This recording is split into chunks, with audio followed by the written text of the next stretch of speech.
amen. Veuillez vous asseoir dans sa présence pour ceux qui le peuvent.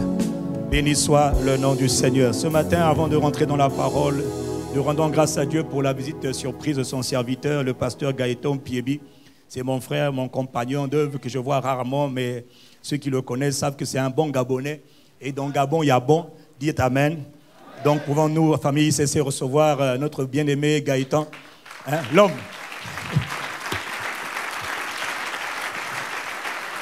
C'est un frère affectueux. Cet homme a un cœur, il a un cœur simple. Il a un cœur simple, il a un cœur humble et il aime Dieu de tout son cœur. C'est un évangéliste, un pasteur, un apôtre, un bishop. Voilà, il faut accepter cela. Quelqu'un dit Amen. Et vous asseoir dans sa présence, il faut accepter. Nous rendons grâce à Dieu, on l'a dit, mais je le dis encore, nous rendons grâce à Dieu pour ce que Dieu a fait toute cette semaine qui vient de s'achever. Ce vendredi soir, nous étions là et par sa grâce, Dieu nous avait conduit à prier pour toutes les personnes qui ne connaissaient que échec, échec, après échec, échec. Toutes les personnes qui sont oppressées par l'esprit d'échec, les échecs répétés, les maladies répétées, les blocages chroniques, les choses qui reviennent constamment. Et Dieu, par sa grâce, en a délivré des multitudes. Dieu a délivré plusieurs de la peur, plusieurs de la mort. Nous sommes reconnaissants pour les œuvres du Saint-Esprit. Dieu fait toutes choses par son esprit. Jésus agit encore aujourd'hui par son esprit. Les témoignages merveilleux que j'ai commencé à entendre, je dis seulement waouh, c'est magnifique. Mon ami, ici, on a prié avec toi, on a prié pour toi ce vendredi. Il y a tellement de libération, de toutes sortes de captivités. C'est Jésus qui le fait par le Saint-Esprit. Nous honorons le ministère du Saint-Esprit. Nous apprécions le ministère, les œuvres du Saint-Esprit. Ce n'est pas le pasteur, aucun pasteur, c'est l'Esprit de Jésus qui fait ces choses. Et nous l'apprécions, nous l'honorons, nous le célébrons, nous l'aimons, nous le chérissons. Oh, quelqu'un est d'accord avec moi ce matin. Béni soit Dieu pour le ministère de l'Esprit. Vraiment, c'est la personne du Saint-Esprit. Il est le messager, il est l'ange de la présence de Dieu, c'est-à-dire le messager, celui qui transporte la présence du Père et de Jésus glorifié partout sur la terre. Et le plus premier des bons miracles, j'ai envie de dire, c'est qu'il est venu habiter en moi, il est venu habiter en toi lorsque tu es né de nouveau. On l'appelle le Saint-Esprit, on l'appelle l'envoyé de la présence du Père. Dans Ésaïe, on l'appelle l'ange de sa présence. Il emmène la présence du Père et de Jésus glorifié en nous. C'est lui qui rend ta vie, il fait de ta vie un sujet d'étonnement et de merveille. Le glorieux Saint-Esprit. Pouvez-vous apprécier la personne du glorieux Saint-Esprit? L'Esprit de Jésus, l'Esprit de Christ, l'Esprit de Dieu. Béni soit le Saint-Esprit. C'est lui qui a fait toutes ces choses, toutes ces œuvres. Nous sommes reconnaissants pour le don du Saint-Esprit, pour les œuvres du Saint-Esprit, pour les actes du Saint-Esprit. Reçois tout honneur. Si tu ne t'es pas levé, ne te lève plus. Que ceux qui se sont levés donnent un amen soutenu en l'honneur de l'Esprit. Mon ami, si tu ne t'es pas levé, tu as raté une bonne occasion de te lever pour honorer Dieu. Que ceux qui se sont levés donnent un amen de gens qui honorent Dieu.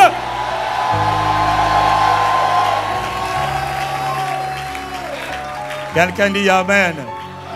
Ah mon ami, ici quand on parle de l'Esprit, il faut l'honorer. Hein? Ah, dis amen. Hein? Si tu restes assis, on n'honore pas un chef d'État assis. Quand le chef d'État, on l'honore, on se lève. Toi, tu es assis, c'est pas grave. Tu as raté. Bon, en tout cas, Dieu connaît les cœurs de Dieu. Il y en a qui aussi l'ont honoré en étant assis, c'est pas grave. Dis amen. Veuillez vous asseoir dans sa présence. Béni soit Dieu. Nous reconnaissons ses œuvres, nous sommes infiniment reconnaissants. Vraiment reconnaissants. Quand Dieu est en train d'agir, de secourir, de libérer, de guérir, de restaurer, de transformer la vie de quelqu'un d'autre, toi, tu dois te réjouir. Pourquoi? Parce que ce qu'il a fait pour les autres, il peut le faire, il le fera aussi pour toi. Quelqu'un dit amen. C'est juste apprécier ce que Dieu fait. Ne pas être jaloux, ne pas dire non, mais pourquoi pas moi? Non, il y a tellement de grâce que Dieu manifeste, mais il les manifeste davantage quand tu apprends à honorer et à reconnaître et à apprécier ce qu'il fait de la vie des autres. Quelqu'un dit amen. Depuis plusieurs mois maintenant, nous sommes toujours sur les mystères et la puissance de la résurrection de Jésus le Christ d'entre les morts. Depuis le début de cette année, nous sommes sur ce même thème et nous sommes actuellement sur le thème de conquérir notre héritage. Nous avons vu ensemble qu'à la résurrection de Christ Jésus, celui qui croit en ce Christ Jésus, qui a été crucifié, qui a été enseveli et qui est ressuscité le 3e jour et monté dans la gloire le 40e jour. Celui qui croit en ce Jésus le Christ, celui qui met toute sa vie, sa confiance dans ce Jésus, celui-là, il devient ce qu'on appelle un enfant de Dieu. Il est né de Dieu, il devient enfant de Dieu. Son statut a changé. Est-ce qu'il y a des enfants de Dieu ce matin dans ce lieu? Quand on est enfant de Dieu, si nous sommes enfants, Romains 8, 17, alors nous sommes aussi des héritiers. Héritiers de Dieu et héritiers joints avec le Christ. C'est-à-dire, tout ce qui appartient à Dieu t'appartient. Tout ce que Dieu a est à toi. Tout ce que Jésus a est à toi. On partage le trône. Quand il dit que la terre et tout ce qu'elle renferme appartient à l'Éternel, comme tu es héritier de l'Éternel, ton Dieu, alors la terre et tout ce qu'elle renferme t'appartient. Quelqu'un dit un bon amen. Il n'y a aucun endroit sur la terre où tu n'as pas le pouvoir d'être et de faire accomplir les œuvres de Dieu. Non, tout est possible parce que tu crois que cela a été accompli par Jésus le Christ. L'héritage est donné aux héritiers. Tout héritier a un héritage.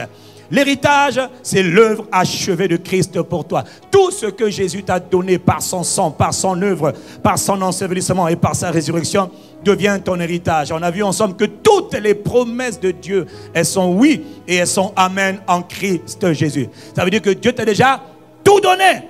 Tu as déjà tout donné, tu as tout accompli. Et maintenant, il faut aller conquérir, posséder ce que Dieu nous a donné en Christ Jésus. Mais nous voyons depuis plusieurs mois maintenant qu'il y a un adversaire. Chacun de nous a un ennemi ou des ennemis qui sont déterminés à ne pas te laisser posséder ce que Dieu veut te donner. Tout ce que Dieu t'a déjà donné sera combattu par quelqu'un. Par des forces spirituelles, des entités démoniaques vont combattre. Elles vont s'opposer à tout ce que Dieu a dit à ton sujet. Quel que soit ce que Dieu veut faire, tu dois être conscient qu'il y a un adversaire qui veut s'opposer à toi. Et toi, tu dois t'opposer à lui. Voilà pourquoi pour conquérir son héritage, on doit engager la force. On n'engage pas la mollesse, pas la tiédeur, pas la timidité. Mais on engage la force. On doit engager la force. Pas de pitié pour les méchants, pas de pitié pour l'adversaire, pas de pitié pour le monde des ténèbres. Ils n'ont jamais de pitié pour les hommes. Les hommes ne doivent pas avoir de pitié pour le monde des ténèbres. On doit les soumettre et les soumettre une fois pour toutes. Quelqu'un me dit Amen. Et ton grand frère Jésus de Nazareth le Christ t'a montré la voie, t'a montré le chemin à suivre. On triomphe en s'appuyant seulement sur ce que Jésus a fait. Jésus a accompli. Gloire soit rendue à Jésus, le Messie. Il a tout accompli. Il a triomphé pour nous. Quelqu'un dit Amen. L'héritage dont on parle, c'est ton droit. Tu as droit à l'héritage. Ce n'est pas que non, tu as droit au privilège, à l'héritage, au bien, tout ce que Dieu t'a donné. Quelqu'un me dit Amen. Et nous sommes en train de voir donc la force maintenant de la foi depuis quelque temps. Parce que tout ce qui peut s'acquérir ne s'acquiert que par la foi. Tout ce qui peut se posséder ne se possède que par la foi. Il a dit, ayez la foi de Dieu. Ayez la foi de Dieu, le genre de foi de Dieu. Nous avons vu ensemble qu'il n'y a qu'un seul type de foi, c'est la foi de Dieu. Ce n'est pas la foi religieuse, catholique, protestante, on s'en moque, musulman. Non, il n'y a qu'une seule foi, c'est la foi du Créateur. La foi de Dieu. C'est cette foi qu'il faut engager pour conquérir son héritage. Quelqu'un me dit un bon amen et je continue. Il nous a dit que toutes choses, si tu peux croire, toutes choses, Marc 9, verset 22, sont possibles à celui qui croit. Toutes choses. Donc, le problème, ce n'est pas les situations. Le problème, c'est est-ce que tu peux croire? Si tu peux croire, si tu peux avoir la foi de Dieu dans cette affaire peut changer. Toutes choses sont possibles à celui qui croit. Si tu crois, rien ne te serait impossible. Si seulement tu crois. La clé, c'est est-ce que tu crois? Est-ce que cette foi de Dieu, tu peux la mettre en évidence, la mettre en exercice? Quelqu'un me dit un bon amen et je continue. Tout est possible avec la foi de Dieu. Et nous avons vu que nous avons tous, ceux qui sont nés dans le royaume, ceux qui sont nés de Dieu, ont tous une mesure de cette foi qu'on appelle la foi de Dieu. Romains 12, verset 3 nous dit que nous avons tous eu une mesure de foi. Tout le monde né de nouveau. Tu n'as pas besoin de prier pour que Dieu te donne la foi. Tu as déjà la foi. C'est par cette foi que tu es devenu enfant de Dieu. Cette foi que tu as reçue, c'est un don qui t'a été accordé. Le don de croire. Tu as reçu le don de croire. Si tu n'as pas reçu ce don, tu n'es pas né de nouveau. Mais si tu es né de nouveau, tu as déjà reçu cette capacité, cette grâce de croire. Mais c'est une mesure, c'est une petite semence. Et cette petite mesure, maintenant, doit grandir. Ce n'est pas la responsabilité de Dieu de faire grandir ta foi. C'est ta responsabilité de faire grandir ta foi. Et c'est exactement ce que tu es en train de faire. Depuis plusieurs semaines, Dieu envoie sa parole et à chaque fois, ta foi est en train de prendre un coup. Ta foi est en train d'augmenter. On a vu ensemble qu'il y a différents niveaux de foi. La petite foi, ou encore la foi qui est faible, ou encore la foi qui est forte, la foi qui est grande, ou encore ferme. C'est-à-dire la foi qui est inébranlable. C'est là que Dieu est en train de t'emmener. Et tu vas y arriver. Dis-moi un bon amen et je continue. Ah non, tu vas y arriver. Parce que quand ta foi est petite, tu peux faire des choses, mais la petite foi ou la foi faible ne peut avoir que des résultats qui sont faibles. Tes progrès, tes succès, tes percées, tes victoires sont en fonction de ton niveau de foi. Si ta foi est grande, tu verras que tu feras de grandes choses. Si ta foi est petite, tu verras que tu feras de petites choses. Voilà pourquoi Dieu ordonne que ta foi augmente, que ta foi s'intensifie, qu'elle se fortifie, qu'elle se solidifie. La qualité de ta foi détermine toujours la qualité de tes performances. Montre-moi tes performances. Je te montrerai la qualité de ta foi. C'est ta foi qu'il faut booster. Ne prends pas cela à la légère. Prends cette affaire très à cœur. N'attends pas les mauvais jours pour développer ta foi. Commence maintenant. Oh, si je parle à quelqu'un, dis-moi amen. Si tu as 10 ans, commence maintenant. Si tu as 15 ans, commence maintenant. Développe ta foi. Si je parle à quelqu'un, dis amen. Dieu veut nous emmener à marcher comme Christ, à être comme Christ. Tel il est, tel nous sommes. Mais Christ a opéré dans une grande foi. Je te dis que c'est là que Dieu est en train de t'emmener. Cette grande foi. Mais avant d'opérer dans la grande foi, il nous a d'abord fait comprendre l'importance d'évaluer là où nous sommes. Où en es-tu? La plupart des croyants opèrent toujours dans une petite foi. Voilà pourquoi dans le corps de Christ, nous avons très peu d'exploits, beaucoup de petits résultats, mais pas de grandes percées. Pourquoi? Nous opérons trop souvent avec la foi qui est faible. Et avant d'avoir cette grande foi, tu dois évaluer là où tu es aujourd'hui en termes de foi. Ne t'inquiète pas, tu évalues dans le but d'aller plus haut et d'aller plus loin. Je vous dis qu'à ICC Brazzaville, beaucoup de gens de cette assemblée seront réputés pour leur foi. On parlera de ta foi, du triomphe que tu as opéré par ta foi. Je vous dis qu'il y a des gens qui viennent même te consulter à cause de la renommée de ta foi. Quelqu'un dit amen, c'est à toi que je parle. Tu sais, quand tu dis amen, là, tu dis, tu es en train de réveiller l'esprit de foi qui est en toi. Mon ami, mon frère, tout est possible à celui qui a la foi. Il y a des gens qui viennent te voir qui te diront, ah mais je n'arrive pas, moi c'est compliqué. Non, tu vas tout de suite annuler. Non, moi tout est possible à celui qui a la foi. Je crois, je peux croire, donc j'aurai les résultats que j'attends. Quelqu'un me donne un bon amen. Nous avons regardé ensemble les caractéristiques de la petite foi. Puisque tout le monde opère généralement de la petite foi, tu dois savoir à quel niveau tu es. Nous avons vu que la petite foi elle se manifeste par les inquiétudes. Matthieu 6, versets 25 à 30. Par les inquiétudes dans les besoins de base de la vie. Le manger, le boire, se vêtir, payer son loyer, avoir un travail. Ce sont les besoins de base de tous les hommes. Avoir un boulot, un travail, payer son loyer, manger, se nourrir. C'est les besoins de tous les hommes. Tu as dit, ne t'inquiète pas pour ces choses. Ne refuse de t'inquiéter pour ces choses. Refuse de te soucier de ces besoins de base. Non, il nous a donné le remède. 1, tu refuses de t'inquiéter. 2, tu fais attention à ce que tu dis. Quelqu'un dit amen. Ne parle pas mal. Ne dis pas j'en peux plus. Non. Il a dit plutôt l'antidote, le remède. Soucie-toi des problèmes, des fardeaux de Dieu. Soucie-toi du règne de Dieu. Fais du règne de Dieu tes préoccupations. Combien d'âmes sont sauvées? Combien d'âmes sont gagnées? Combien d'âmes sont guéries? Combien d'âmes sont libérées? Combien d'âmes sont épanouies? Combien d'âmes vivent les promesses de Dieu? Combien d'âmes sont en train d'accomplir leur destin en Christ? Soucie-toi des besoins, des fardeaux dont Dieu se soucie. Si tu fais du règne de Dieu, de l'agrandissement de la famille de Dieu, de la justice de Dieu, ta priorité, alors tous tes besoins à toi seront pourvus. Si quelqu'un me dit Amen, ne méprise pas ça. Ne te soucie de rien. Soucie-toi de plaire à Dieu. Soucie-toi d'honorer Dieu. Prie pour les autres. Cherche la grâce de Dieu sur la vie des autres. Intensifie ta vie de prière, pas pour toi, mais pour les autres. Et le royaume te soutiendra. Il y a des choses que tu n'auras pas à chercher parce qu'elles vont te chercher. Ce point, fais de Matthieu 6, 33 le centre de ta vie. Cherchez d'abord, souciez-vous d'abord, préoccupez-vous, inquiétez-vous d'abord du règne de Dieu et de sa justice. Il faut que le nombre de justes se multiplie au Congo. Il faut que le nombre de justes, c'est qui? Les justes, c'est ceux qui sont sauvés, ceux qui sont nés dans le royaume. Il faut que le nombre de justes se multiplie. Et pour ça, il faut qu'elles soient gagnées. Il faut qu'elles soient sauvées, qu'elles entendent l'évangile. Et pour cela, la plateforme initiale, c'est d'abord la prière. Et après, c'est témoignage. Évangéliser, témoigner.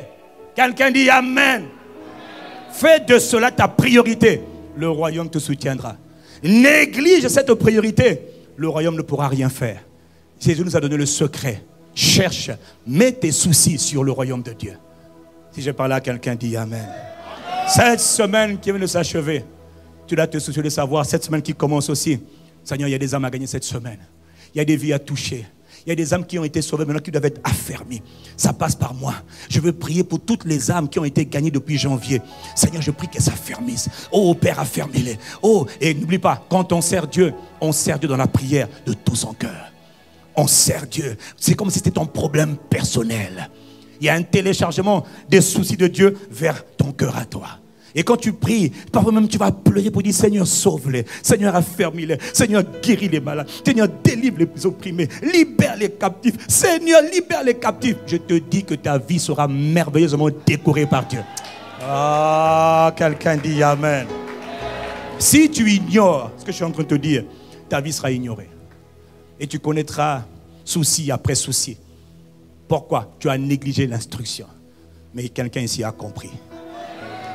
Si c'est de toi que je parle, donne un Amen. Nous avons vu ensemble que la petite peur se manifeste. La petite foi se manifeste par la peur, la panique, l'angoisse devant les situations, devant les tempêtes de la vie, devant les événements inattendus, les accidents, les nouvelles catastrophiques ou difficiles. Tout événement qui survient à l'instant, ce qu'on appelle les tout à coup, les soudains de la vie. La petite foi se manifeste. Quand tu paniques, quand tu as peur, quand tu t'agites devant les événements soudains de la vie, ça montre ton niveau de foi, il est petit. Ce n'est pas dramatique, il faut intensifier le niveau de foi. Quelqu'un me dit Amen. Et aujourd'hui, je voudrais voir avec nous un autre point. Comment se manifeste, comment reconnaître que ma foi est petite? Parce qu'avant d'aller plus loin, je dois savoir à quel niveau je suis. La foi petite ou encore faible, elle se manifeste par un autre membre de la même famille qu'on appelle le doute. Dis avec moi le doute. Oh oui, dis avec moi le doute. Le doute. Oh, quand on parle du doute, quand on parle de douter, il y a beaucoup à dire. Le doute. Quand on parle de douter, on parle d'hésitation. Quelqu'un qui doute, c'est quelqu'un qui hésite. Quelqu'un qui doute, c'est quelqu'un qui n'a pas confiance vraiment. Quelqu'un qui doute, c'est quelqu'un qui est indécis. Quelqu'un qui doute, c'est quelqu'un qui est instable. Quelqu'un qui doute, c'est quelqu'un qui manque de confiance. Le doute. Oh, le doute. Tu serais surpris de savoir que quand tu réfléchis bien, finalement, parfois, le doute n'est pas une mauvaise chose. N'est pas toujours une mauvaise chose. Dis-moi Amen et je continue. Le doute n'est pas toujours une mauvaise chose. Dans le livre de Proverbes, chapitre 14, au verset 15, il est écrit que l'homme simple, ou encore l'homme naïf, ou encore l'homme qui manque d'expérience, l'homme naïf, il croit tout ce qu'on dit. L'homme naïf croit tout ce qu'on dit. On l'appelle encore l'homme simple. Mais l'homme prudent, l'homme qui est réfléchi, l'homme qui est avisé, lui, il est attentif à ses pas. Lui, il avance avec prudence. Il surveille ses pas. Dis avec moi l'homme naïf. Proverbe 14, verset 15, je vous ai donné le verset. messieurs de la régie, l'homme naïf qui manque d'expérience, lui, il croit tout. Dans la vie, c'est vrai, on dit que l'amour croit tout. C'est vrai. Mais mon ami, l'amour aussi est sage.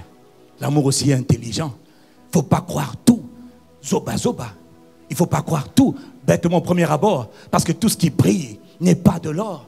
Le doute peut avoir un côté positif, dans le sens qui te perd parfois, devant certaines situations, il te pousse à hésiter. Il te pousse à réfléchir, à ne pas croire tout ce que tu vois, à ne pas croire tout ce que tu entends. Quelqu'un dit Amen. Parce que tu sais, des fois les gens, on ne les connaît pas tout de suite. On ne les connaît qu'au bout d'un certain temps. Même quand on se marie, on ne connaît pas son conjoint tout de suite. On le connaît seulement au bout d'un certain temps. Voilà pourquoi dans toute relation, au départ, le doute est permis. Le doute est quelque chose de normal, de toléré. Tu ne peux pas aller dire oui à n'importe qui. Oh, je veux t'épouser. Oui. Non, non, non, non. Je t'aime. Moi aussi. Non, attends d'abord, est-ce qu'il est sincère? Tu es la seule au monde. Est-ce que c'est vrai?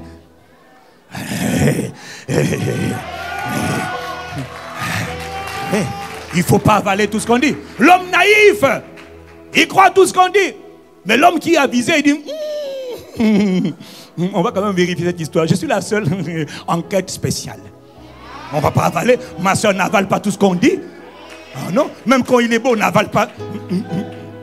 Quelqu'un me dit continue seulement. Je vous dis que le doute a quelque chose de bon, parce que le doute n'est pas mauvais en soi. Ça dépend juste vers qui il est tourné. Dis Amen. Jésus a dit dans Matthieu 7, au verset 15, gardez-vous des faux prophètes. Parce qu'il sait qu'il y a des faux prophètes, des faux serviteurs de Dieu. Mon ami, pas parce que quelqu'un parle bien que c'est un serviteur de Dieu. D'ailleurs, entre parenthèses, mon ami, toi qui viens à ICC là, beaucoup de ceux qui viennent ici, première fois, ICC, l'église, cette église-là, dans la ville on dit l'église, tu vas à ICC, c'est pas vrai. Et toi un jour tu viens, toi aussi. Il y en a qui sont venus ici avec un esprit de doute et je te comprends. Moi aussi je me méfie de toi. Mais avec amour. Ah oui, non, attendez. Non, il y a des... Non, parlons là. Non. Il y a beaucoup. Ton frère, même toi-même qui m'entends. Beaucoup sont venus ici. Il y en a qui sont venus ici une fois. Ils rentrent là. On nous a dit que c'est l'église des francs-maçons, des magiciens, des sorciers. Regarde toutes les voitures là-bas. On comprend, c'est nos doutes, c'est normal. On est ensemble. Non, c'est normal. C'est normal. On t'a tellement pollué, tu as tellement entendu des choses. Tout à l'heure au premier culte, il y a une soeur qui est venue pour la première fois. Quand elle avait dit, c'est ceux qui l'ont menée, on va ici, elle a dit, vous allez là-bas pour quoi faire? Et puis elle est venue à la fin du culte, elle disait, waouh, tu as vu? Mais je comprends, c'est le doute. Le doute n'est pas mauvais en soi. Le doute n'est pas forcément une mauvaise chose. Donc des fois, il faut apprendre à douter un peu. Et c'est au bout d'un certain temps quand finalement tu entends qu'on parle de Christ. Christ crucifié, Christ enseveli, Christ ressuscité.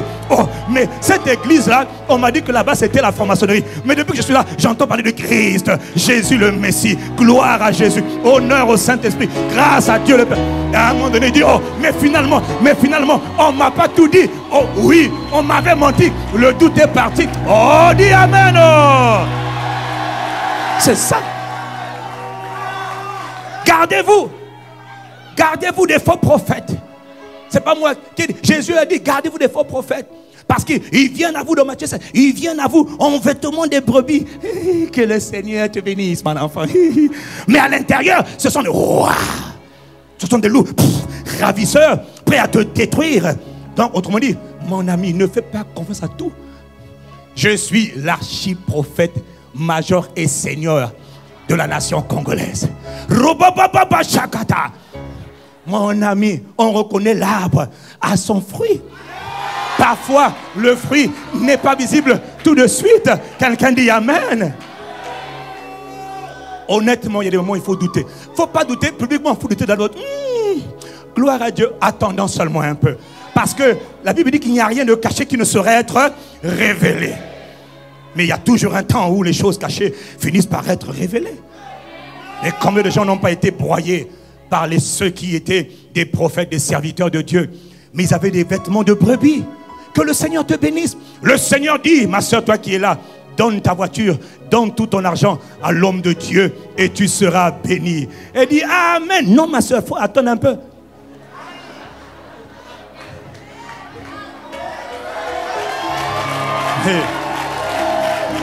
La Bible dit dans 1 Jean 4, dans 1 Jean 4 au verset 1, il est écrit, bien-aimés, ne croyez pas tout esprit.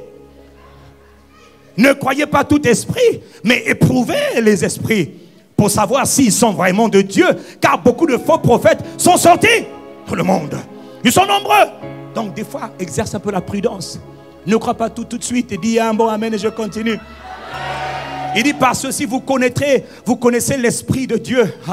Tout esprit qui reconnaît, qui confesse Jésus venu en chair est de Dieu. Et tout esprit qui ne confesse pas Jésus venu en chair n'est pas de Dieu. Et quand on parle de ce Jésus, on parle de Jésus-Christ et Jésus-Christ seul. On ne fait pas de mélange. Tu n'auras pas d'autre Dieu devant ma face. Donc il dit attention, c'est pas tout aller dans ce qu'on appelle église, non, non. Mais si on reconnaît plus l'homme de Dieu que le Seigneur Jésus-Christ, tu es en difficulté, tu es en danger. Il y a des églises qui ont été bâties par un homme que tout le monde doit honorer, tout le monde doit se prosterner. Son poster est là, on doit s'incliner devant le poster. Là, on peut te dire au nom de Jésus. Oui, on dit au nom de Jésus, mais il y a un problème avec la fondation. Jésus le Christ n'est pas la fondation. L'église doit être appuyée sur l'œuvre achevée de Christ, sa mort, son ensevelissement, sa résurrection et sa glorification. L'église doit être bâtie seulement sur le Christ, Jésus de Nazareth. Pas sur le pasteur, mais sur le Christ. Pas sur le prophète, mais sur Jésus de Nazareth, le Christ. Si j'ai parlé à quelqu'un, donne un bon amen. Il y a des groupes où on ne reconnaît même pas le Jésus dans la chair. C'est-à-dire celui qui s'est incarné, la parole de Dieu. Ils disent, il n'est pas Dieu, erreur. Il est la parole de Dieu. Il est dans le commencement. Il est Dieu manifesté en chair. Nous avons contemplé sa gloire. Il est le Fils éternel de Dieu. Il est sorti du Père. On l'appelle le Fils, on l'appelle la parole. Il est Dieu. Ils ne savent même pas ça. Il dit, nous sommes une église. Quelle église? Ne croyez pas tout esprit. Éprouvez les esprits. Quelqu'un dit amen. Il y a des églises qui sont plus, on honore plus l'homme de Dieu ou le fondateur de l'église que Jésus le Messie. Erreur. On ne peut pas honorer quelqu'un plus que celui qui est digne de recevoir honneur, louange, puissance, gloire, adoration, célébration. Oh, si tu es d'accord avec moi, donne un vibrant amen à l'honneur de Jésus. Oh non, nous sommes des passionnés de Christ. Nous l'aimons sans l'avoir vu. Nous le chérissons, nous le célébrons. Et quand nous voyons l'erreur, nous disons, ah non, tout sur Jésus. Tout pour Christ, rien que pour Christ. Tout en Christ, rien que en Christ. Jésus est le Messie. Personne n'a pu réconcilier les hommes avec le Père. C'est lui qui l'a fait au travers de son sang précieux qu'il a versé. Personne, le pasteur ne peut pas te réconcilier à Christ, à Dieu. C'est le sang de Jésus qui te réconcilie au Père. Il est la porte d'entrée dans le royaume. Il est l'éternel Fils de Dieu. Il est ma passion, ta passion, mon amour, mon rédempteur, mon sauveur, mon secours, mon bouclier, mon refuge, mon assurance, mon allégresse, ma joie, ma paix. Jésus est le Messie. Il n'y a de salut en aucun autre. C'est Jésus le Christ qui sauve. Si tu le crois, donne un amen puissant pour lui. Oh. Ne crois pas tout. Comme une église, comme un mouvement, ne sont pas fondés sur tout sauf le Christ. Il dit c'est l'esprit de l'antéchrist. Éprouve les esprits. Pas parce qu'on t'a donné une prophétie qui se paraît vraie que celui qui te l'a donné est de Dieu. Non. Il y a aussi l'esprit de divination. Fais attention. Quelqu'un dit amen. Tout doit être centré sur la parole. Le problème, c'est que les gens s'égarent lorsqu'ils quittent la parole. Ils cherchent le spectaculaire, ils vont se perdre. Satan sait faire le spectaculaire lui aussi. Lui, j'ai tombé, c'était bien. Quoi? C'est la parole d'abord. Au commencement était la parole. La parole était avec Dieu, la parole était Dieu. Il a tout fait par sa parole. Ah, quelqu'un dit amen. Dans Romains 16, versets 17 et 18, il dit prenez garde à ce qui cause des querelles, des divisions. Je vous exhorte, frères, prenez garde à ce qui cause des divisions, donc des querelles et des scandales au milieu de vous, au préjudice de l'enseignement que vous avez reçu. Il y a des gens, et puis il dit au verset 18, il dit, ces hommes ne servent point Christ notre Seigneur, mais ils servent leur propre ventre. Par des paroles douces et flatteuses, ils séduisent les cœurs des simples. Ah, devant cela, prenez garde, méfie-toi un peu, sois prudent. Il y a des serviteurs de leur ventre. Il y a des serviteurs de leur propre arrogance, de leur propre carrière. Prends garde. Ne dis pas oui à tout. Doute un peu. Que ta confiance soit donnée de manière partielle. Petit à petit. Même moi aussi je t'observe, t'inquiète pas. Ah ouais. Moi je crois pour gars qui me dit, ah, j'ai venu ici, tout de suite. Je vais atterrir ici. Je ne te connais pas. Observe-moi, observe-nous. Nous aussi on t'observe. Ah oui. Ah oui, ah oui. Quand vous n'avez pas remarqué que quand quelqu'un dit je veux servir ici, on te dit prends d'abord des cours. On va d'abord voir, est-ce que tu as été façonné dans la culture de la parole? Ah non, il ne faut pas venir dire je vais moi aussi chanter à ICC. Pasteur, je suis arrivé la semaine dernière, j'aime beaucoup vos chants, je vais chanter. Jamais. Tu entends? Jamais. Jamais. On ne te connaît pas. Ah mais moi aussi je chante bien. Car il est clos. On s'en moque. Non, ta voix ne m'intéresse pas. C'est ton cœur, ta consécration, ta sainteté, ta passion pour Jésus qui m'intéresse. Il y a beaucoup d'églises où quelqu'un qui chante bien. Oh, elle chante bien. Oh, tout le monde dit, oh, papa, ici, là, c'est pas comme ça. Tu peux chanter avec une belle mélodie. Oh, moi, je te regarde, je dis, mon ami, moté manayo est ça, sombre. Ton cœur est noir, comme du charbon. Repends-toi et change. Tu as vu, ton voisin ne veut pas sourire. Je comprends ton manque de sourire, c'est pas grave. De toute façon, tu ne peux pas me lapider. Donc, je suis calme. Il y a des gens qui bâtissent leur ministère sur les querelles.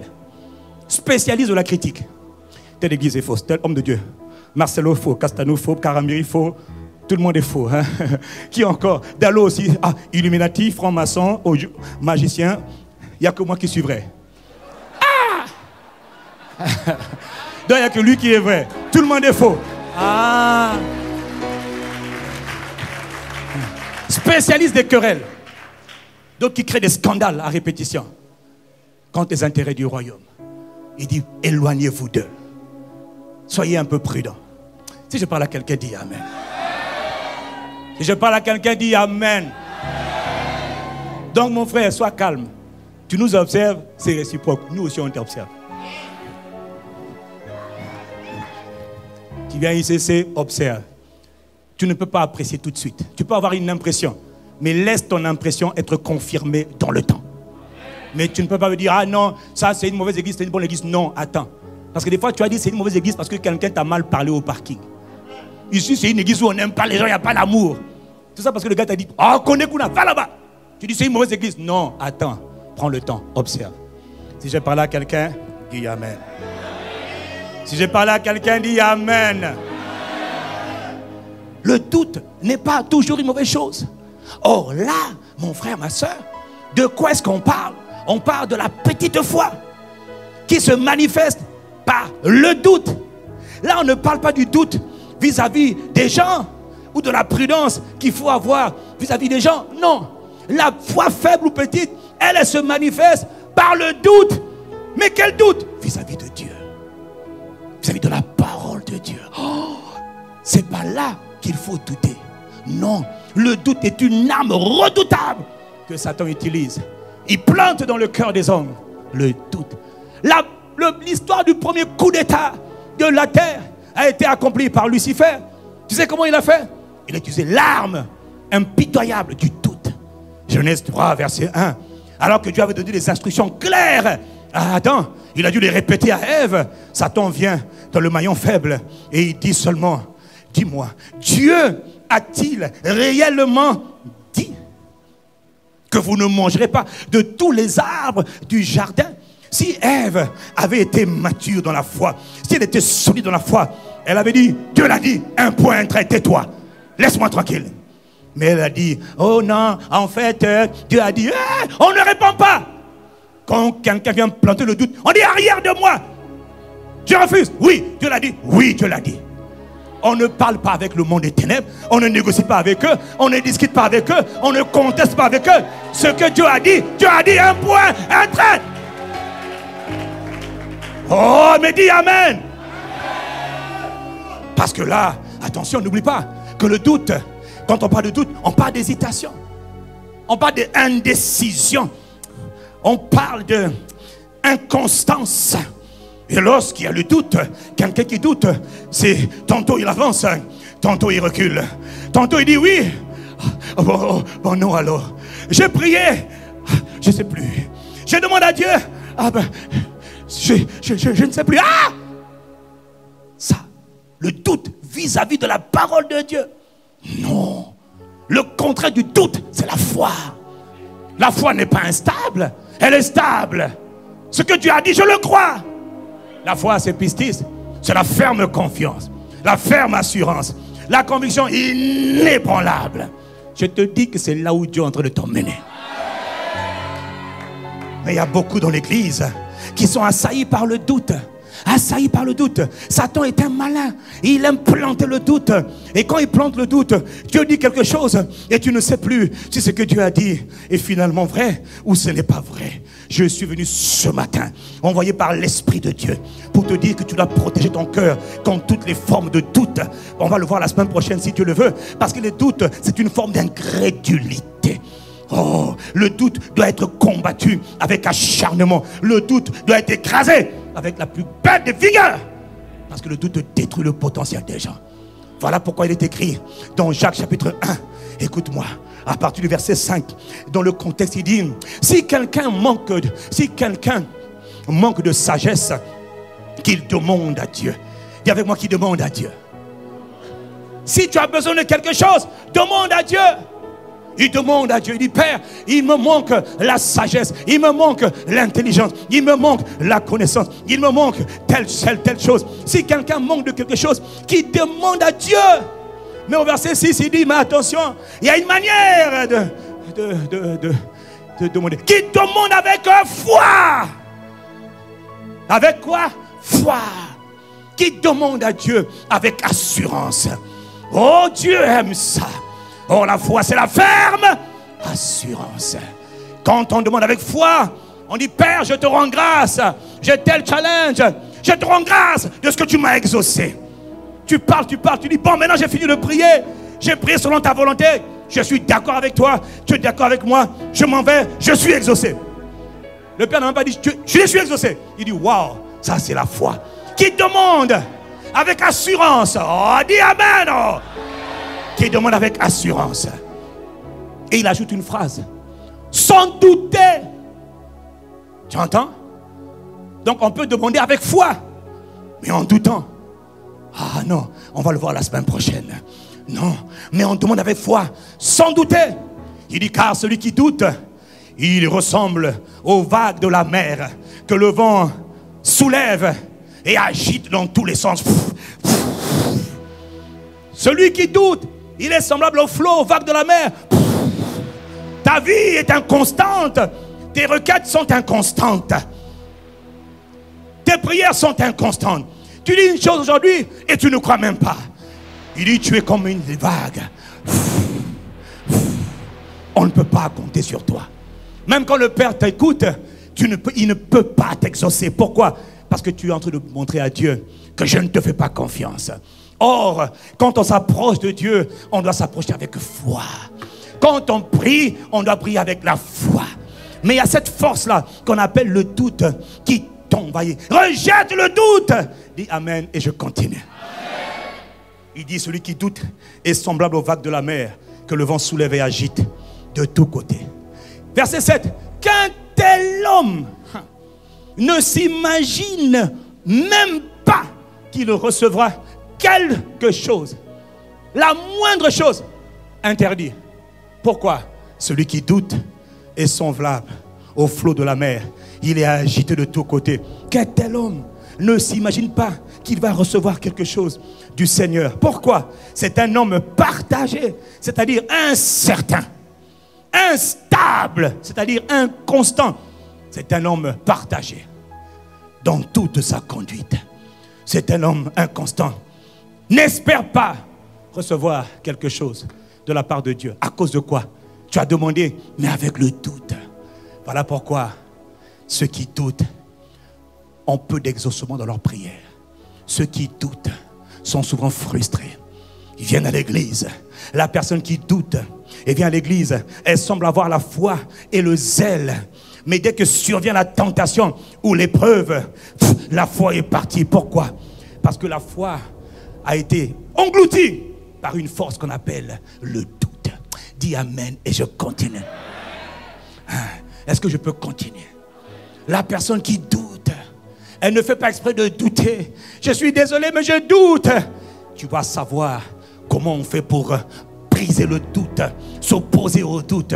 Donc, quelques instants, tu dois comprendre. Parce que c'est indispensable que tu apprennes à t'opposer au doute. Puisque tu apprends du temps, tu ne peux rien recevoir de Dieu. C'est pas moi qui le dis, c'est Dieu qui le dit. La personne qui doute est esclave ou encore est esclave du doute. C'est des gens qui disent souvent, comment ça va? Ça va aller. C'est un esclave du doute. Comment ça va? Ça ira. C'est un esclave du doute. Comment ça va? Oh, coup-ci, coup-ça. Tu es un esclave. Coup-ci, coup-ça. Comment ça va? Bien par la grâce de Dieu. Comment tu te sens? Capable par la grâce de Dieu. Comment tu te sens? Je suis guéri, je suis béni par la grâce de Dieu. Même quand tes poches sont trouées, je vais bien par la grâce de Dieu et l'assistance du Saint-Esprit. Comment tu te sens? Je puis tout par Christ qui me fortifie. Ah, toi tu fais le fier, je m'appuie sur la parole de Dieu. Je ne dis que ce que Dieu dit et je refuse toutes les formes de doute. Les coups-ci, coups-ça, sors de là. Si tu vois quelqu'un te dit, ça va aller un jour, ça n'ira jamais un jour. C'est la frustration. Et ça n'ira jamais aussi. Quelqu'un me dit, il y a un bon rail.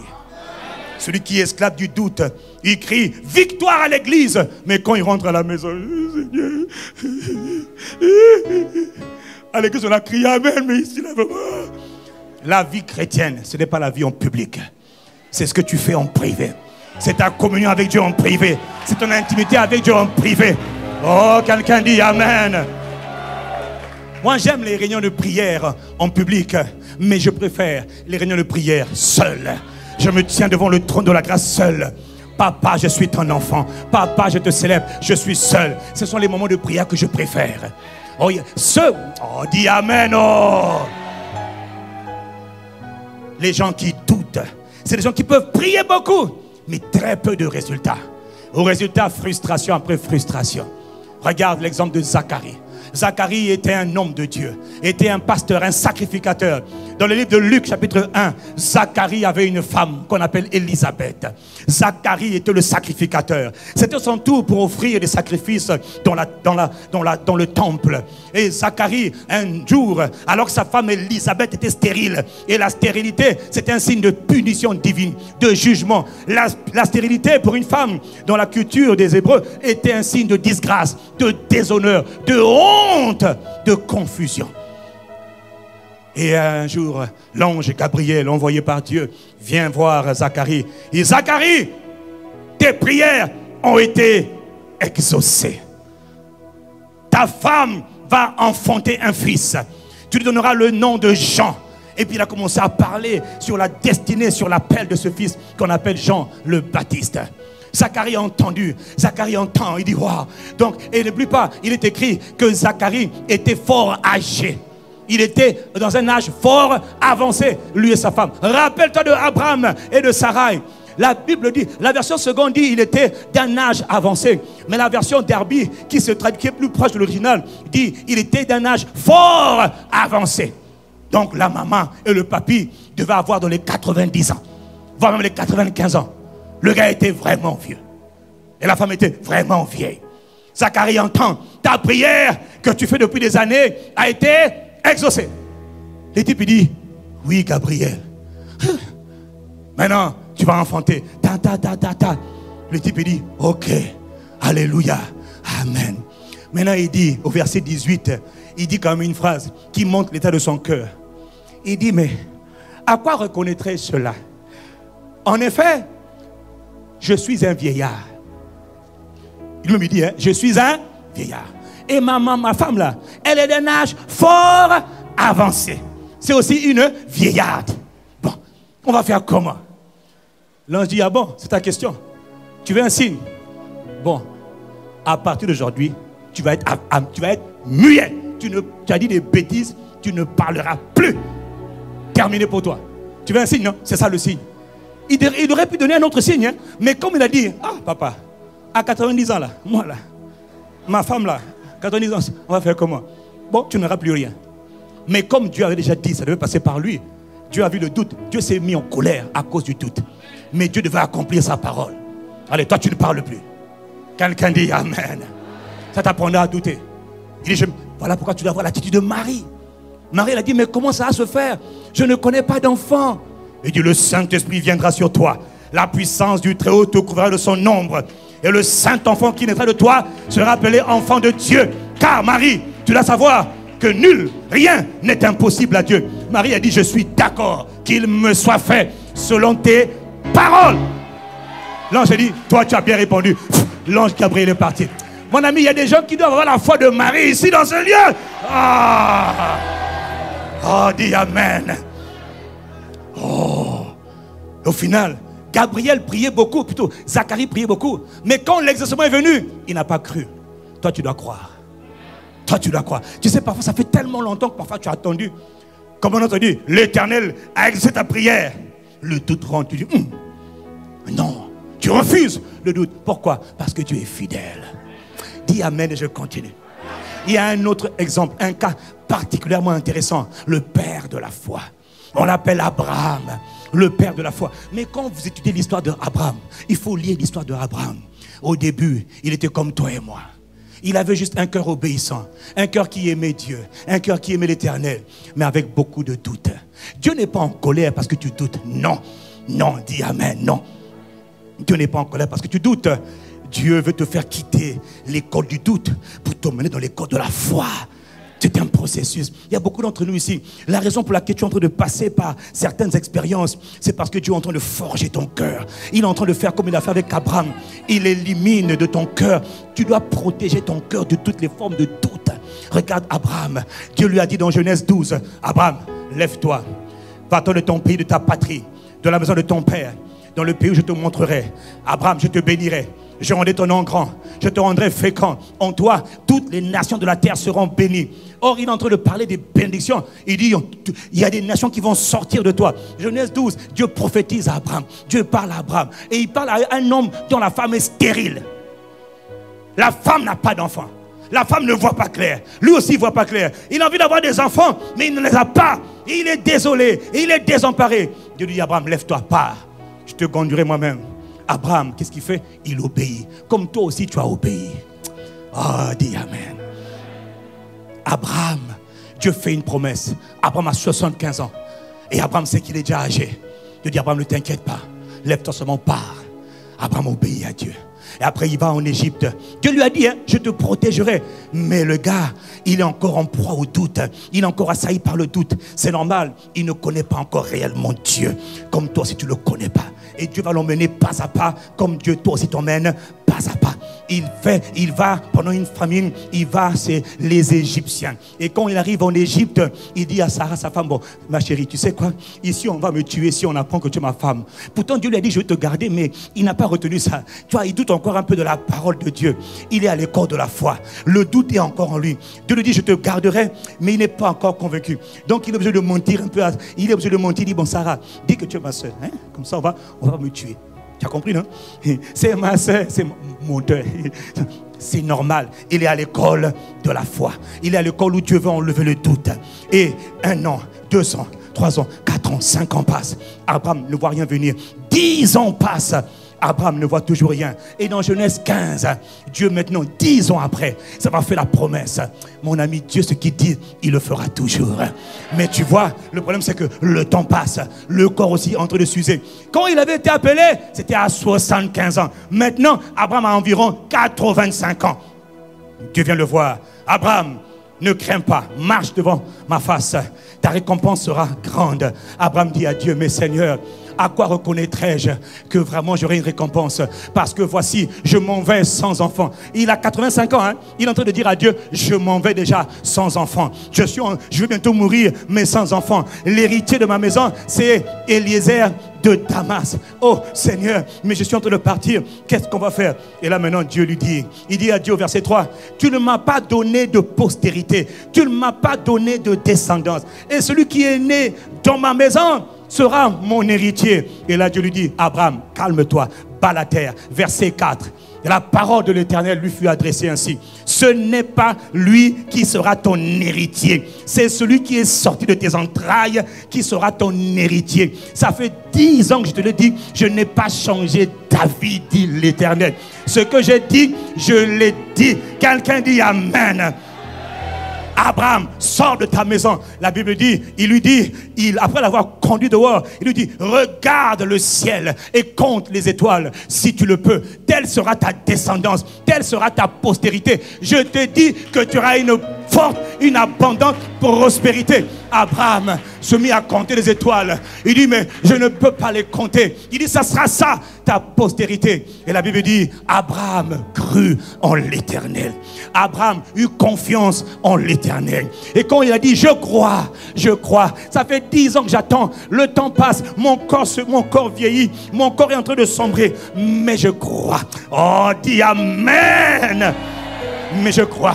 Tu lui as dit, tu es juste à mes yeux. Toi, tu es mon ami parce que tu crois. Mais Dieu sait qu'Abraham a encore des challenges. Mais Dieu est en train de l'emmener petit à petit à l'école de la foi sans doute. Pour éliminer le doute, dis Amen. Et je continue. Au verset 15, toujours de Genèse 15, il lui dit une phrase importante. Il dit, toi Abraham, sache-le, tu iras en paix vers tes pères. Tu seras enterré après une heureuse vieillesse. Ah, dis Amen. En ce jour-là, l'Éternel fit alliance avec Abraham. Comment Dieu voulait rassurer Abraham sur le fait que Dieu allait tenir sa parole? Il fait une alliance. Parce que Dieu sait que lui garde toujours son alliance. Il veille sur son alliance. Parce que dans son alliance, il y a sa parole. Dieu est un Dieu d'alliance. Ce qu'il a dit, il accomplira dans le cadre de son alliance. 10 ans passent. Abraham crut. Et Dieu lui dit, tu auras une heureuse vieillesse. Dis Amen. Et je continue. Et dans Genèse 17, 24 ans plus tard, 14 ans se sont encore écoulés. Abraham ne voit encore rien. Abraham ne voit pas clair. Mais la promesse de Dieu, la parole de Dieu. Entre-temps, ça a tellement traîné que la 11e année, Sarah en a marre d'attendre la promesse. Alors il dit à Abraham, couche avec ma servante Agar. Allez, prends-la seulement. Alors Abraham a un enfant qu'on appelle Ishmaël. Ishmaël est né, mais ce n'est pas l'héritier. Ce n'est pas l'enfant de la promesse. Mais c'est une circonstance. Il est là, maintenant il faut le gérer. On fait parfois des Ishmaël dans le processus. On en aura le bol, on fait des Ishmaël. On doit maintenant gérer les Ishmaël. Mais ce n'est pas la volonté de Dieu, c'est Ishmaël. Oh, Ishmaël. Il y a quelqu'un ici qui fait des Ishmaël. Tu dis, Seigneur, je fais comment? Mais qui t'a dit de faire Ishmaël? Quelqu'un me dit, aïe. Oh, dis encore aïe. Parce qu'on peut continuer. Alors, dans Genèse 17, 24 ans plus tard, après la promesse, Dieu n'a pas oublié. Non, Dieu n'oublie pas. Dieu vient voir Abraham. Il dit, je suis le Dieu tout puissant, tout suffisant. C'est-à-dire, il n'y a que moi. Tu as juste besoin de moi. Pas d'aide extérieure, mais de moi. Abraham est âgé de 99 ans. 24 ans plus tard, Dieu a travaillé Abraham à l'école de la foi. Dieu lui a donné des victoires, des succès. Abraham a appris à connaître Dieu. Mais il y a encore un niveau de doute qui n'a pas encore enlevé. Alors Dieu commence à lui parler. Il dit, à partir d'aujourd'hui, tu ne t'appelleras plus Abraham. Non, tu t'appelleras Abraham. Ce qui veut dire père de multitudes. Car je te rends père de multitudes. Et ta femme ne sera plus appelée Sarai, mais sera appelée Sarah. Mère de multitudes, mère de plusieurs. Abraham, il dit, et puis plus loin, Abraham dit, Seigneur, vraiment, à mon âge là, est-ce que j'ai encore des désirs? aurais-je encore des désirs à mon âge? Ma femme là, quand tu la regardes, tu vois, il n'y a plus rien. Quand je le regarde, il n'y a rien. Je me regarde aussi, il n'y a rien. Ni elle, ni moi, il n'y a plus rien. Hein? Il dit que Ismaël vive seulement devant toi. Il dit, Seigneur, bénis seulement Ismaël. Mon cas là, oublie-le. Dieu dit, non, non. Dis Amen. Oh. Et dans Genèse 18, lorsque Dieu... Regarde, il est écrit au verset 11. Abraham et Sarah étaient vieux, fort avancés en âge. Et Sarah ne pouvait plus espérer avoir des enfants. C'est là qu'elle avait besoin de la révélation de El Shaddai, le Dieu qui est tout suffisant. C'est-à-dire que tout ce qu'il te faut, c'est de lui-même. Ce n'est plus le secours de quelqu'un. Ce n'est même pas le nombre de prières. C'est la révélation du Dieu qui est tout suffisant. C'est lui, quand il n'y a plus d'espoir, lui, il attendait qu'il n'y ait plus d'espoir pour intervenir et manifester sa grâce. Quelqu'un me dit Amen. Et lorsqu'il dit, Sarah ne pouvait plus avoir d'enfant. Et Sarah rit. Sarah dit, maintenant que je suis vieille, aurais-je encore des désirs? Hein? Mon Seigneur aussi, mon mari aussi, il est vieux. Et puis, verset 14, Dieu lui dit, y a-t-il rien qui soit étonnant, extraordinaire, impossible de la part de l'Éternel? À la même époque, l'année prochaine, je reviendrai. Tu auras 100 ans, tu auras un enfant. Il dit, ah, ok. On croit, c'était la dernière force qu'Abraham avait. Et l'année prochaine, à la même période, la Bible dit, quand Dieu a parlé, il veille sur sa parole pour l'accomplir. Ça fait 25 ans que Dieu a fait la promesse. Le corps est flagada. Il n'y a plus de bonheur conjugal. Mais la parole est court avec vitesse. Il avait dit la même année, à la même période, à la même période de l'année d'après, la puissance de la parole est venue féconder. Elle a rempli Abraham. Elle a saisi Sarah. Mon ami, écoute-moi. La maman là, qui n'avait plus de désir. Yo, hein? Bonjour mon chéri. Viens ici. Le gars aujourd'hui aussi dit, viens ici ma chérie. Viens ici. Venons tous les deux. Oh, dis Amen. Mais c'est ça. Il n'y a plus de désir. À 100 ans, l'autre 90 ans. Il est coquette. Je suis coquin. Tu es coquette. La promesse, la parole est sortie. Elle doit s'accomplir. Dieu veille sur sa parole pour l'accomplir. Oh, donne un bon amen pour toi-même. Oh, ah oui. Et c'est là, mon frère, qu'Abraham a retrouvé la vigueur. Tu retrouveras la vigueur. Ça a pris 25 ans pour enlever le doute, pour combattre le doute. Abraham a été emmené par la puissance de Dieu à combattre le doute. Comment on combat le doute? En s'appuyant sur la fidélité de Dieu. Sur quoi? La fidélité de Dieu. Quand Dieu dit une chose, il veille sur sa parole pour l'accomplir. Combien de temps ça prend? Je ne sais pas. Combien de temps ça va prendre? Je n'en sais rien. Où la parole va s'accomplir? Je n'en sais rien. Mais Dieu veille sur sa parole pour l'accomplir. Tout ce qu'il veut, c'est que tu crois. Ça a pris 25 ans pour qu'Abraham enlève le doute. Si Dieu l'a dit, alors Dieu l'a dit. Si à 100 ans, le type a enfanté, sa femme a enfanté l'enfant de la promesse. Pas Ishmaël, l'enfant de la promesse. Les choses qu'elle avait dans le cœur, qu'elle attendait d'enfanter, se sont enfin manifestées. Ça a pris du temps, mais Dieu veille sur sa parole pour l'accomplir. Avant la fin de cette année, avant le 31, tu enfanteras tout ce qui est dans ton cœur. Avant la fin de décembre, nous sommes dans la saison de nouvelles choses. Je te dis que tu enfanteras tout ce qui est dans ton cœur. Tu vas enfanter. Si c'est à toi que je pardonne, un meilleur amen. Tu enfanteras parce que Dieu veille sur sa parole. Ce Dieu fidèle et juste, il veille seulement sur sa parole. Ce qu'il n'a pas dit, il ne le fera pas. Mais ce qu'il a dit, il le fera. Quand il a dit qu'en Christ, par son sang, vous avez tout reçu. Vous avez la délivrance, la rédemption. Ce qu'il a dit, il le fera. Il veut juste enlever de ton esprit toutes les formes de doute que tu as. Ça prend du temps, mais crois-moi, tu vas arriver au jour où quand Dieu a dit, femme, à 100 ans enfante, tu vas dire, je le crois, j'enfante. Homme, sois guéri, je suis guéri. Tout ce que Dieu dit pour toi, ça sera du pain béni. Même quand tu ne comprends pas, tu diras oui et amen. Si c'est à toi que je parle, donne un amen pour toi-même. Y a-t-il quelque chose qui soit étonnant de la part de Dieu? Mais toutes ces années, oui, des fois, ça prend des années. Des fois, ça prend des années. Pourquoi ça a pris autant de temps? Je ne sais pas. Il y a une chose qui est certaine. Celui qu'on appelle le père de la foi, il a été à l'école de la foi. Il doutait au départ. Mais à un moment donné, mon ami, sa foi est devenue tellement forte qu'il ne doutait plus de rien. C'est là que Dieu t'emmène. Parce qu'il s'est appuyé seulement sur la fidélité de Dieu. Ce n'est pas la quantité de prière.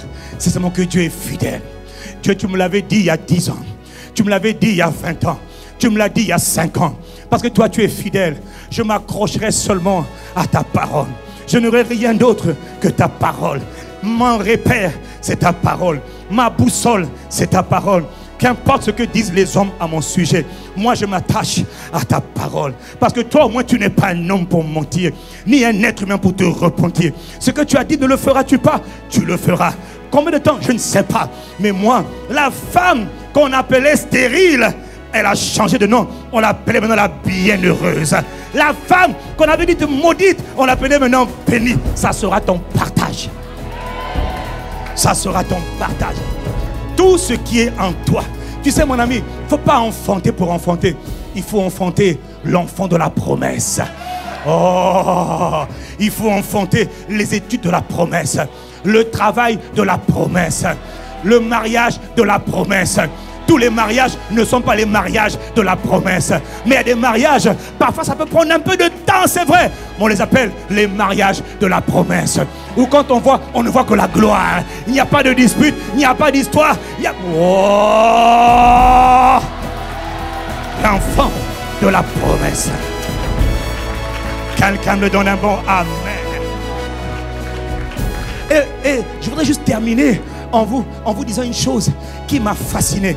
Dans Genèse 25, regardez, Abraham pensait que sa vie était finie, comme toi tu penses que ta vie est finie, parce que le temps passe. Non, Abraham, la Bible dit que Abraham, après la mort de Sarah, après l'accouchement, elle se croyait trop vieille. Elle a vécu 47 ans après avoir accouché Isaac. Elle pensait qu'elle allait mourir, qu'elle n'était plus vigoureuse. Sarah a eu la puissance pour allaiter, pour sevrer, pour éduquer un fils dans sa vieillesse. Elle est morte à 137 ans, 47 ans encore. Là où tout le monde avait dit, c'est fini, il n'y a plus d'espoir. Tu as dit non, quand ma parole sort, elle t'accorde la capacité de devenir ce que j'avais déclaré. Oh, quelqu'un dit amen. Abraham a perdu sa femme. Elle est morte à 137 ans. Mais Abraham, qu'en est-il de Abraham? La Bible dit dans Genèse 25, verset 1, Abraham, Père Abraham, le type est froid. Père Abraham, à 100 ans, le gars il a eu Isaac. Le type ne s'est pas arrêté là. La parole a continué à le secouer. La parole a commencé. Abraham, Genèse verset 25, au verset 1, plutôt Genèse 25, verset 1. La Bible dit, Abraham prit encore une femme qu'on appelait Ketura. Et avec Ketura, le type a eu 6 enfants. Papa, 1, 2, 3, 4, 5, 6 enfants. Un vieillard, 6 enfants. 6, 1, 2. Mon ami. Là, on dit que c'est impossible. 1, 2, 3, 4. Le vieillard. Oh, dis amen. Oh. Quand la capacité de Dieu devient ta capacité, tu peux tout faire. Tu peux tout faire. Là, on a dit impossible. Il dit, j'ai encore l'énergie. Il croyait qu'à 99 ans, il n'y avait plus d'énergie. D'où vient cette énergie? La parole l'a fécondé. La parole l'a trouvé. La parole l'a saturé. La parole l'a pénétré. Elle lui a donné le pouvoir d'enfanter encore. Oh, mon ami, dit un bon amen.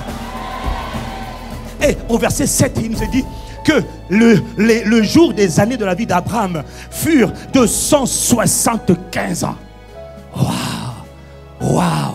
Et Abraham mourut, fut enterré après une heureuse vieillesse. mon ami, non seulement le gars est mort, 75 ans après la naissance d'Isaac, Abraham a vécu. Il a eu le temps de marier son fils, de voir son fils grandir, de le marier, de voir Abraham, la Bible dit, il a vécu une heureuse vie. Dieu lui avait déjà dit 14 ans auparavant, tu mourras rassasié d'une heureuse vieillesse. Il y a vieillir et puis il y a vieillir. Il y a vieillir avec toutes sortes de maladies, de douleurs, d'infirmités. Aïe. Et puis il y a vieillir en étant gaillard, en étant solide. Il y a vieillir, mon ami, dans le droit de rédemption, dans l'héritage. Il y a l'héritage de vieillir en étant valeureux. Un homme valeureux, une femme valeureuse. Tu vieilliras, mais avec vigueur, sans maladie, sans... Oh, donnez amen pour toi-même.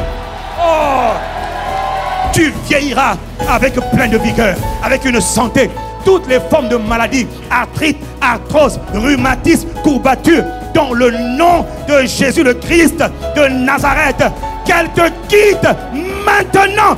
Si tu reçois ces paroles, donnez amen. Ah, non.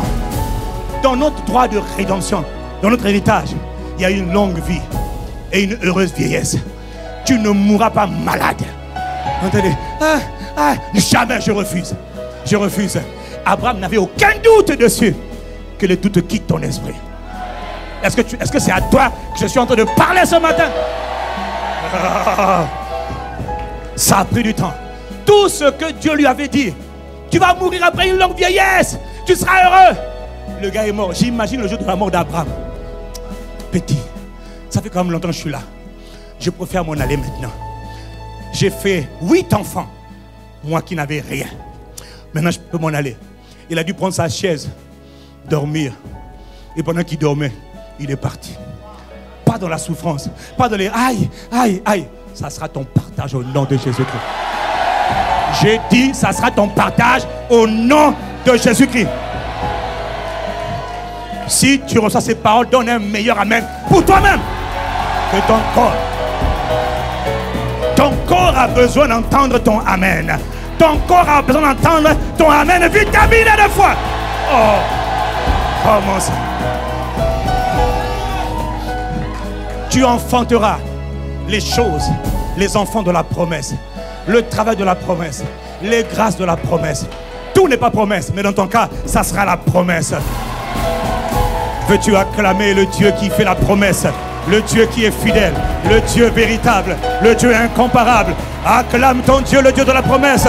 Jésus est le Messie, le roi de gloire, incomparable, admirable. Est-ce que tu es en train d'acclamer? Est-ce que tu es en train d'acclamer Jésus, le Messie? Acclamons-le, apprécions-le, donnons-lui gloire, célèbre-le. Je n'ai pas dit d'applaudir, j'ai dit d'acclamer. Acclame de tout ton cœur. Jésus, nous te rendons gloire, nous te rendons grâce.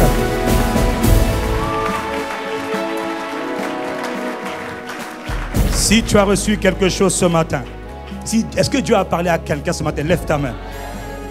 Alors si Dieu t'a parlé ce matin, si tu as reçu la parole, rends-lui gloire. C'est poussé par l'Esprit que les hommes parlent de la part de Dieu. Celui qui parle, c'est l'Esprit. Le pasteur n'est que le micro qui parle derrière la voix. Lève tes mains sont importantes. Par tes mains, tu l'honores. Élevons nos mains, rendons-lui gloire. Apprécions-le pour sa parole. Disons merci pour sa parole. Ce n'est pas un acquis que Dieu parle. Il parle ce matin, tu as reçu quelque chose. Le doute qui était dans ton esprit saute par la fidélité de Dieu. Ce matin, Dieu t'accorde la grâce d'aller méditer sur la bonté, sur les compassions, sur la fidélité de ton Dieu. Tu sais pourquoi? Parce que lui, quand il parle, il dit une chose et la chose arrive. Il ordonne et elle vient à l'existence. Sa main n'est pas trop courte, son bras n'est pas trop court. Il agit hier et il agit encore aujourd'hui. Jésus le Christ est le même hier, aujourd'hui et éternellement. Est-ce que tu es en train de dire merci? Est-ce que tu es en train de l'apprécier? Est-ce que tu es en train de bénir sa parole? Dis-lui merci pour ta parole. Gloire à la parole de Dieu. Béni soit la parole de Dieu. Parce que Dieu et sa parole sont un. Reçois tout honneur, toute louange et toute gloire et appréciation et adoration dans le nom de Jésus, le Messie. Père, Nous te sommes reconnaissants. Est-ce qu'il y a quelqu'un qui est reconnaissant ce matin? Donnez un amen de reconnaissance.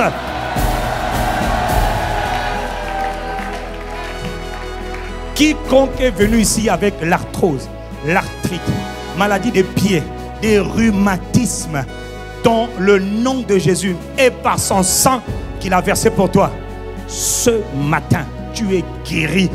Là, maintenant. Ce matin, ton corps est restauré maintenant. Cette douleur avec laquelle tu es venu, qui te fait mal, elle te quitte maintenant. Cette parole, elle est pour quelqu'un qui est venu ici avec un corps qui souffre. Reçois par le sang de Christ et la puissance du Saint-Esprit ta entière guérison. Si je parlais à quelqu'un, dis amen pour toi-même et ton voisin. Tu témoigneras.